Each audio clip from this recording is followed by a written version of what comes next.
Hello বন্ধুরা, আমার channel সুচ&Sutoতে আপনাদের সকলকে স্বাগত জানিয়ে আজকের ভিডিও শুরু করছি। আজ আমি পুরনো কাপড় দিয়ে পাপোশ বানানো দেখাবো। এর জন্য প্রথমে আমি ঘর তুলছি। এইভাবে প্রথমে এইটাকে আঙ্গুলে দিয়ে এইভাবে করে এইটা এইখানে ধরছি, তারপর এইটাকে এইখানে দিয়ে আবার এটাকে এইভাবে পার করে দিচ্ছি। প্রথমবার ওইখানে ধরতে হবে, তারপর আর ধরার দরকার নেই, ওটা নিজেই হয়ে যাবে। 15টা ঘর নিচ্ছি আমি। ঘর ওঠানোটা আমি যারা জানে না আমি তাদের জন্য বললাম, যারা জানে অলরেডি ঘর তুলতে তারা নিজের সুবিধা মতো ঘর তুলে নেবেন। আমি এটা 15টা ঘর দিয়ে বানাচ্ছি। 15টা ঘর আমি এইভাবে তুলে নিয়ে তারপর আগে দেখাচ্ছি। এই যে 15টা ঘর আমি তুলে নিয়েছি। এটা এই যে এইরকম রয়েছে, এটা সোজা দিক হচ্ছে, এটা উল্টো দিক হচ্ছে। প্রথমে আমি এই 15টা ঘরকে একবার বুনে নেব। এইদিকে একবার বুনে যাব, আবার এই দিক থেকে একবার বুনে আসবো। প্রথমে আমি এই উল্টো বুনছি।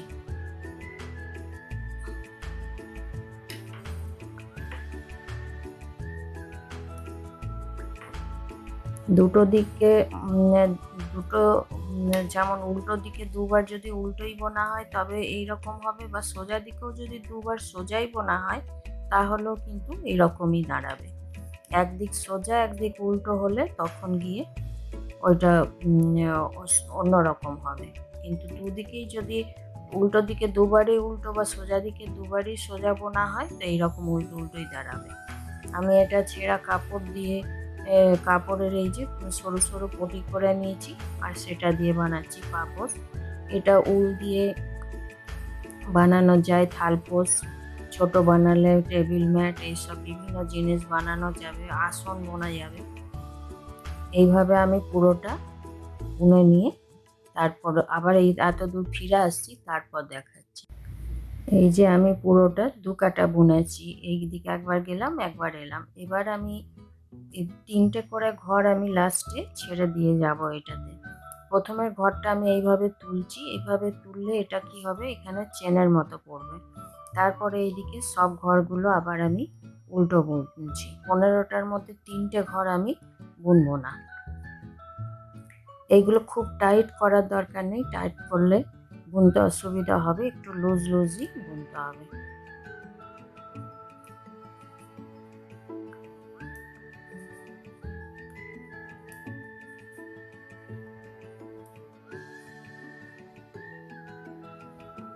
এইভাবে 3টে ঘর আমি শুধু ছেড়ে সেখান থেকেই আবার ফিরে যাব। এই যে লাস্টে 3টে ঘর থাকলো, এই 3টে ঘর আর বুনবো না। এখান থেকেই এইটা ঘুরিয়ে নিয়ে আবার আমি বাকি যত ঘর আছে তখন সবগুলোকে বুনে নেবো। আবার আমি এটাকে দ্বিতীয় কাটায় আবার সবগুলো ফিরে আসবে, তখন এই লাস্টে 3টে আবার বুনবো না। এইভাবে পুরো ফিরে আসছি, তারপরে লাস্টে আসছি তখন দেখাচ্ছি। এই যে আমি এখানে বুনে নিলাম। আগের বারে 3টে ঘর ছেড়েছি, এবারে 1 2 3 আরও 3টে আছে, সেই 3টেকে আর বুনবো না, সেটা ফিরে যাবো এইভাবে। এটা বোনার জন্য আমি এই যে 8 নম্বর কাটা নিয়েছি। আপনারা কাপড়টা যেভাবে কাটবেন সেই অনুযায়ী আপনারা কাটা ইউজ করবেন। এটা আমি ছোট বানাচ্ছি, আপনারা নিজের ইচ্ছা মতো যত বড় করতে চাইবেন সেই অনুযায়ী ঘর নেবেন। যেমন 3টে করে কম করছি, তো আমি 5 বার করবো, 15টা নিয়েছি। 5 3 15, ওইরকম একটা হিসাব করে নেবেন, তাহলেই এটা 3টে করে ভাগ হয়ে যাবে। যেমন 15টার জায়গায় আপনারা 30টাও নিতে পারেন। 30টা ঘর দিয়েও বড় মতো অনেকই বড় হবে, এভাবেও বানাতে পারেন। যতটা আপনাদের ইচ্ছা অতটা বুনতে পারেন। এই যে ফার্স্টের ঘরটা ওঠানোর জন্য এই যে এই দিকটা চেনের মতো একটা করে দাঁড়াচ্ছে। এই যে ফার্স্টের ঘরটা এইভাবে তুলে নিচ্ছি, তারপর এটাকে এদিকে ঘুরিয়ে নিয়ে বাকি বুনছি। এইভাবে আমি লাস্টে যখন 3টে থাকবে তখন আমি আবার দেখাচ্ছি।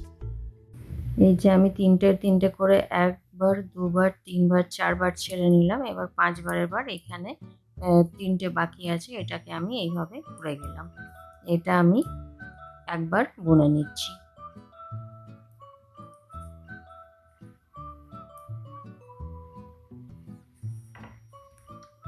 তিনটে হয়ে গেল। এবার আমি কি করব, সব ঘরগুলোকে আবার আমি এখান অবধি বুনে আসবো। প্রত্যেকটা ঘরই আবার এই ফার্স্টের ঘরটা তুলে নেব, তারপরে এটা এইভাবে নিয়ে এই প্রত্যেকটা ঘর উল্টো পুরোটা বুনে আসবো। পুরোটা শেষ অবধি একদম লাস্ট অবধি বুনছি। সব ঘরগুলো ছাড়ার পর আমি পুরোটা বুনে নিলাম। এরপর আমি যদি এই উল্টা দিয়ে এই দড়িটা দিয়েই যদি করতে চাই তো আবার ওইভাবেই বুনে যাব। পুরোটা বুনে যাওয়ার পর আবার ফিরে আসবো, তখন তিনটে ছাড়বো। কিন্তু আমি এখানে অন্য রঙের ফুল লাগাচ্ছি, অন্য রঙের কাপড় লাগাচ্ছি। সেটার জন্য আমি এই উল্টো দিক থেকেই লাগিয়ে নিতে হবে। এইটা সোজা দিক হচ্ছে, এটা উল্টো দিকে লাগালে সামনের দিকটা দেখতে সুন্দর হবে। এই যে লাগানোর জন্য এইখানে আমি এটাকে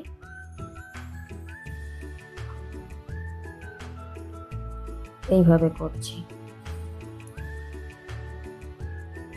এইটা এর সাথে গুটিয়ে নিয়েও এইভাবে বুনে দেওয়া যাবে। বুনে দিলে এটা আর আপনাকে গিঁট দিতে হবে না। এইটাকে একটু টেনে দিতে হবে।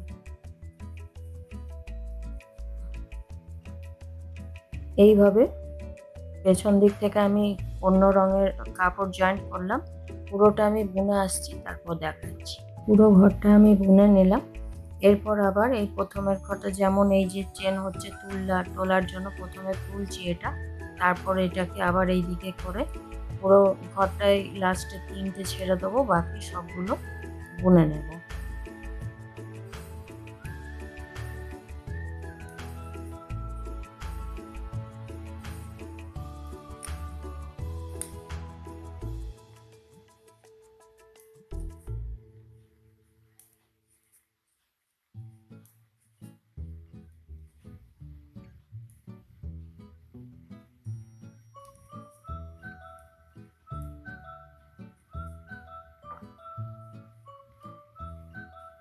তিনটে ঘর বাদ দিয়ে দিলাম, এটা আর বুনবো না।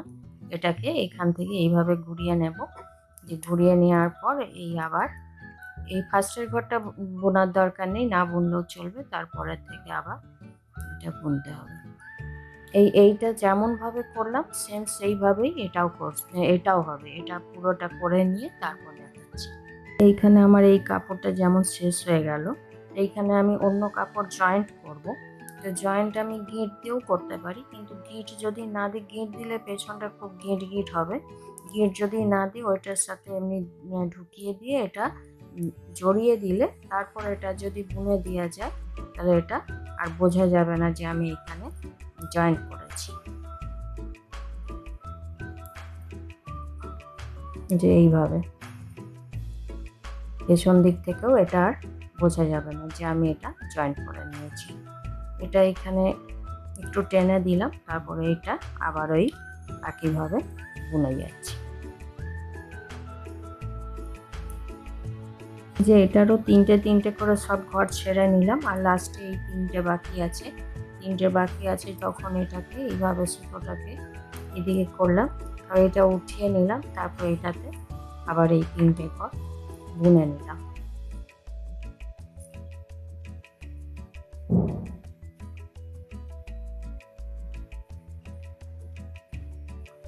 এইবারে আবার এই সুতোটা দিয়ে পুরো এত দূর বুনে আসবো, তারপর আবার যখন ফিরবো তখন এটাকে লাগাবো।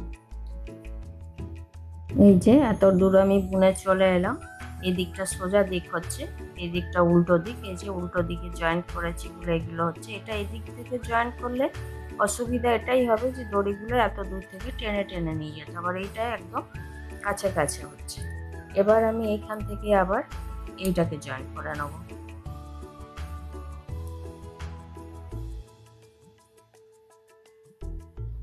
এইভাবে পুরো কাঁটাটাই আবার বুনে যাব।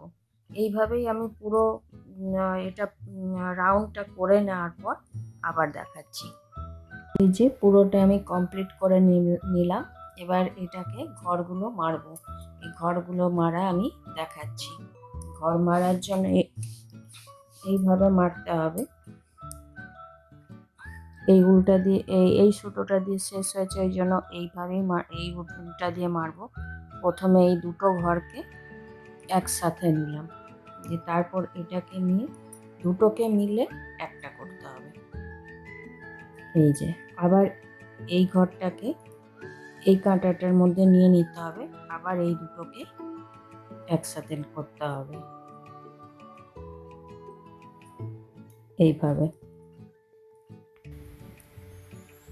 আবার এইটাকে আর এইটাকে এটা মেরে এই ঘরটা নিলাম, এটা এই দুটো আবার একসাথে নিলাম, এটা নিয়ে এইভাবে আবার বের করে দিলাম, এই দুটো হয়ে গেল।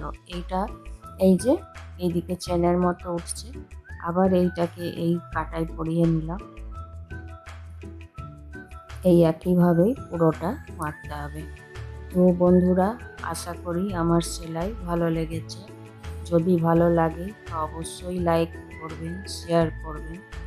চ্যানেলে নতুন বন্ধু হয়ে থাকলে তাদের কাছে অনুরোধ রইল চ্যানেলটা সাবস্ক্রাইব করে নেওয়ার, পাশে থাকা বেল আইকনটা প্রেস করে দেওয়ার, কারণ এরপরের ভিডিও যখনই আমি আপলোড করব আপনার কাছে আগে পৌঁছে যাবে। ধন্যবাদ।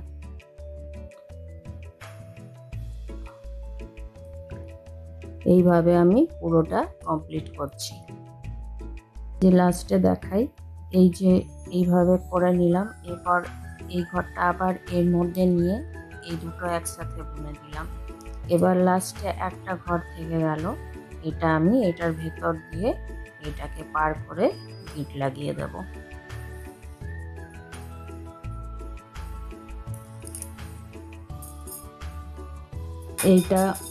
এইটা এবার কেটে দিতে হবে, এটা তো আর দরকার নেই, কেটে দিতে হবে।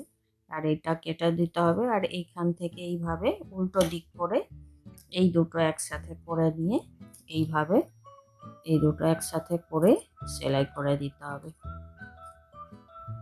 এই দিকটা সোজা দিক হচ্ছে আর এই দিকটা উল্টো দিক হচ্ছে। উল্টো দিকে এই যে এগুলো দেখলে বোঝা যাবে। এবার এটা সেলাই করার জন্য উল্টো দিকে আমি এইভাবে ধরে নেব, আর এইগুলোকে এইভাবে ধরে এর সাথে সেলাই করে দেব।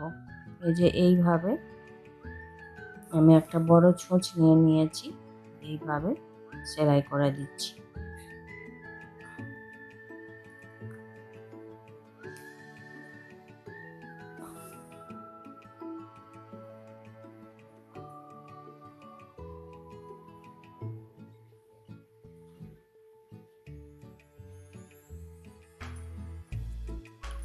এই কাপড়গুলোকে পরে এর সাথে ধরে এই দিক দিয়ে পেছন দিক দিয়ে ওগুলোকে টেকে দিতে হবে।